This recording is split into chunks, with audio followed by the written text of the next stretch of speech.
இதுதான் நம்ம சாஃப்ட்வேரோட டேஷ்போர்ட். இப்போ நம்ம பில்லிங் சாஃப்ட்வேரில் ஸ்ப்ளிட் பேமெண்ட் எப்படி கொடுக்கறது அப்படிங்கிறத பார்க்க போகிறோம். ஸ்ப்ளிட் பேமெண்ட் அப்படின்னா என்னென்னா, ஒரு கஸ்டமர் பில் அமௌண்ட்டை பாதி கேஷாகவும் பேலன்ஸ் இருக்க அமௌண்ட்டை ஜிபே, ஃபோன்பே, கார்டு, ஆன்லைன் இந்த மாதிரி வேறு பேமெண்ட் மெத்தட் மூலமாக நமக்கு சென்ட் பண்ணுவாங்க.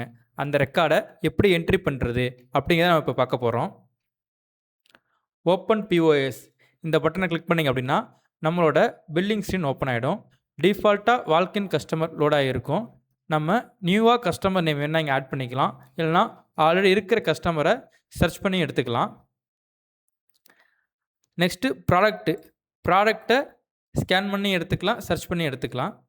இப்போ ப்ராடக்ட் செட் ஆனதுக்கு அப்புறம் பேமெண்ட் மெத்தட், இந்த பேமெண்ட் மெத்தடில் ஸ்ப்ளிட் பேமெண்ட் அப்படிங்கிற ஆப்ஷனை கிளிக் பண்ணிங்க அப்படின்னா இந்த பாப்பப் ஓப்பன் ஆகும். இப்போது எவ்வளோ அமௌண்ட் கேஷாக தராங்க அப்படின்னு நான் இங்கே என்ட்ரி பண்ணிக்கிறேன். எவ்வளோ அமௌண்ட் வேறு பேமெண்ட் மெத்தட் தராங்க அப்படிங்கிற நான் என்ட்ரி பண்ணிக்கிறேன். இப்போது பாதி ஜிபே பாதி கேஷை கொடுக்குறாங்க. இந்த ரேட்டை நான் என்ட்ரி பண்ணிவிட்டு சப்மிட் கொடுத்துட்டேன்.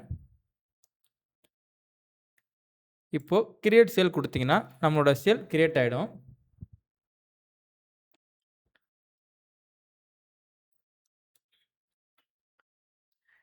சேல் லிஸ்ட்டில் போயிட்டு இந்த சேலை நம்ம வியூ பண்ணி பார்த்தோம் அப்படின்னா